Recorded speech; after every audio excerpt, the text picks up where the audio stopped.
എല്ലാവർക്കും നമസ്കാരം. മെയ് മാസത്തിൽ ഗ്രഹഗോചരം കൊണ്ട് എന്തൊക്കെ ഫലങ്ങളാണ് മേടക്കൂറിൽ വരുന്ന അശ്വതി ഭരണി കാർത്തികയുടെ ആദ്യത്തെ കാൽഭാഗം വരുന്ന നക്ഷത്രക്കാർക്ക് ഉണ്ടാകുന്നത് എന്ന് നോക്കാം. ഇത് ചന്ദ്രരാശി അനുസരിച്ചുള്ള ഫലപ്രവചനമാണ്. നിങ്ങളുടെ ജാതകത്തിലെ ലഗ്നാധിപൻ്റെ ബലം, അതുപോലെ ഇപ്പോൾ നടക്കുന്ന ദശ, അപഹാരകാലം എന്നിവ അനുസരിച്ചായിരിക്കും ഗോചരഫലത്തിൻ്റെ ഗുണദോഷങ്ങൾ ജീവിതത്തിൽ അനുഭവപ്പെടുന്നത്. മെയ് മാസത്തിൽ മേടക്കൂറുകാരുടെ തൊഴിലിൻ്റെ അവസ്ഥകൾ എന്തൊക്കെയാണെന്ന് നോക്കിയാൽ, 10ാം ഭാവാധിപനായ ശനി 11ാം ഭാവത്തിൽ ലാഭസ്ഥാനത്താണ് നിൽക്കുന്നത്. നിങ്ങൾക്ക് പുതിയ അവസരങ്ങളൊക്കെ ഉണ്ടാകുന്നതും നിങ്ങൾ ചെയ്യുന്ന ജോലിയിൽ നിങ്ങളുടെ ബോസൊക്കെ സംതൃപ്തരാണ് എന്ന് തോന്നുന്നതും ഒക്കെയാണ്. മേലുദ്യോഗസ്ഥരുടെ ഇഷ്ടമൊക്കെ പിടിച്ചു പറ്റുന്നത് വഴി ജോലിയിൽ പ്രമോഷനും അതുപോലെ ആധിപത്യവും ഒക്കെ വർദ്ധിക്കുന്നതാണ്. നിങ്ങളുടെ ഈഗോ അല്പം മാറ്റിവെക്കേണ്ടതാണ്. നിങ്ങൾ ചെയ്യുന്ന ജോലിയിലോ ഇപ്പോൾ ചെയ്യുന്ന ജോലിയിലൊക്കെ തൃപ്തിപ്പെടാൻ ശ്രമിക്കുക. ഇതൊക്കെ ചെയ്യുന്നതിലൂടെ നിങ്ങൾക്ക് വളരെയധികം പ്രയോജനമൊക്കെ ലഭിക്കുന്നതാണ്.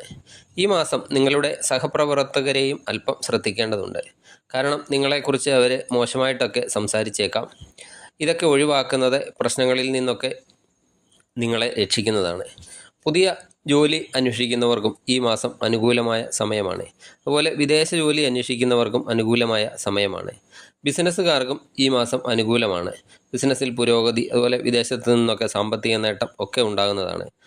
അതുപോലെ ബിസിനസ്സൊക്കെ വിപുലീകരിക്കാൻ ആഗ്രഹിക്കുന്നവർക്കും മാസത്തിൻ്റെ അവസാന പകുതിയാണ് കൂടുതൽ ഗുണകരമായിട്ടുള്ളത്. സാമ്പത്തിക സ്ഥിതി നോക്കിയാൽ ഈ മാസം സാമ്പത്തികമായി ഉയർച്ച താഴ്ചകൾ ഉണ്ടാകുന്നതാണ്. 12ാം ഭാവത്തിൽ രാഹു, ബുധൻ, ചൊവ്വ എന്നിവയൊക്കെ നിൽക്കുന്നത് അപ്രതീക്ഷിതമായി ചില ചിലവുകളൊക്കെ വർദ്ധിപ്പിക്കുന്നതിന് കാരണമാകും. എന്നാൽ ശനി 11ലും വ്യാഴം 2ലുമൊക്കെ നിൽക്കുന്നത് സാമ്പത്തികം ശക്തിപ്പെടുത്തുന്നതുമാണ്.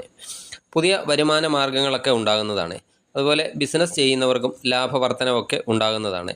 സൂര്യനും ശുക്രനും മാസത്തിൻ്റെ പകുതിക്ക് ശേഷം 2ാം ഭാവത്തിലേക്ക് നീങ്ങുന്നതും നല്ലതാണ്.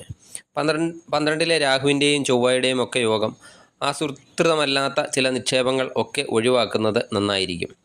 വിദ്യാർത്ഥികൾക്ക് മെയ് മാസം എങ്ങനെയുണ്ട് എന്ന് നോക്കാം. 5ാം ഭാവാധിപൻ സൂര്യൻ 14 വരെ ഉച്ചരാശിയിലാണ്.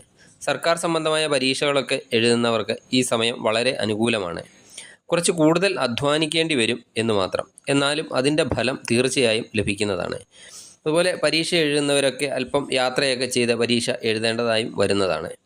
14ന് ശേഷം സൂര്യൻ 2ാം ഭാവത്തിലേക്ക് വരുന്നത് ഗുണകരമാണെങ്കിലും പുതിയ അഡ്മിഷനുകളും മറ്റും എടുക്കുന്നവർ അല്പം ശ്രദ്ധിക്കണം. കൺഫ്യൂഷനുകളും മറ്റും ഉണ്ടാകാം. അതുപോലെ പഠന നിലവാരം ഈ മാസം അത്ര മോശമല്ലാത്ത സ്ഥിതിയിലൊക്കെ പോകുന്നതാണ്. അതുപോലെ ലവ് റിലേഷൻഷിപ്പൊക്കെ ഉള്ളവർക്ക് എങ്ങനെയുണ്ട് എന്ന് നോക്കാം. 5ാം ഭാവം ലവ് റിലേഷൻ്റെ കൂടിയാണ്. 5ാം ഭാവാധിപൻ രാഹുവിൻ്റെ കൂടെ നിൽക്കുന്നത് ബന്ധത്തിൽ കൺഫ്യൂഷനുകൾ ഒക്കെ ഉണ്ടാക്കിയേക്കാം. ചെറിയ ചെറിയ കാര്യങ്ങൾക്ക് പോലും സംശയങ്ങളൊക്കെ ഉണ്ടാകാം. അതുപോലെ എന്തെങ്കിലും ചെറിയ കാര്യത്തിനൊക്കെ ദേഷ്യം ഉണ്ടാകാം, അത് നിരാശ ഉണ്ടാകാം. സൂര്യൻ ഒരു ഫയർ പ്ലാനറ്റാണ്. അഗ്നിതത്വ രാശിയിലാണ് സൂര്യൻ നിൽക്കുന്നത് 14 ദിവസം. അപ്പം ലവ് റിലേഷനൊക്കെ ഉള്ളവർക്ക് ഈ മാസം വാക്കും പ്രവൃത്തിയും ഒക്കെ ശ്രദ്ധിച്ച് പോകേണ്ടതാണ്. വിവാഹ ജീവിതം നോക്കിയാൽ 7ാം ഭാവാധിപൻ ശുക്രൻ ലഗ്നത്തിലാണ്. ഈ ശുക്രൻ 7ാം ഭാവത്തിലേക്ക് ദൃഷ്ടിയും ചെയ്യുന്നുണ്ട്. അത് നല്ലതാണ്. എന്നാലും ശത്രുവായ സൂര്യൻ്റെ കൂടെയാണ് 14 ദിവസം. ഇവിടെ ചൊവ്വയുടെ ദൃഷ്ടി കൂടിയുണ്ട് 7ാം ഭാവത്തിൽ. ഇത് ചെറിയ ചെറിയ കാര്യങ്ങൾ, പരസ്പരം വാഗ്വാദങ്ങൾ ഒക്കെ ഉണ്ടാക്കും. അതുപോലെ സൂര്യനൊക്കെ ലഗ്നത്തിൽ നിൽക്കുന്നത് കൂടുതൽ അഗ്രഷനൊക്കെ ഉണ്ടാക്കുന്നതിന് കാരണമാകും. പരസ്പരം വാക്കും പ്രവൃത്തിയും ഒക്കെ നിയന്ത്രിക്കേണ്ട മാസമാണ്. എന്നാലും ശുക്രൻ 7ലേക്ക് ദൃഷ്ടി ചെയ്യുന്നത് പരസ്പരം വഴക്കടിച്ചാലും സ്നേഹം നിലനിൽക്കും എന്നതാണ്. ആരോഗ്യം എങ്ങനെയുണ്ട് എന്ന് നോക്കിയാൽ ലഗ്നാധിപനും 8ാം ഭാവാധിപനുമായ കുജൻ 12ലാണ് നിൽക്കുന്നത്. എനർജി വേസ്റ്റൊക്കെ ഉണ്ടാകുന്നതാണ്. അതുപോലെ പ്രതിരോധശേഷിയൊക്കെ നഷ്ടപ്പെടാൻ സാധ്യതയുണ്ട്. ആരോഗ്യകാര്യങ്ങൾക്കൊക്കെ വേണ്ടി ചിലവുകൾ ഉണ്ടാകാം.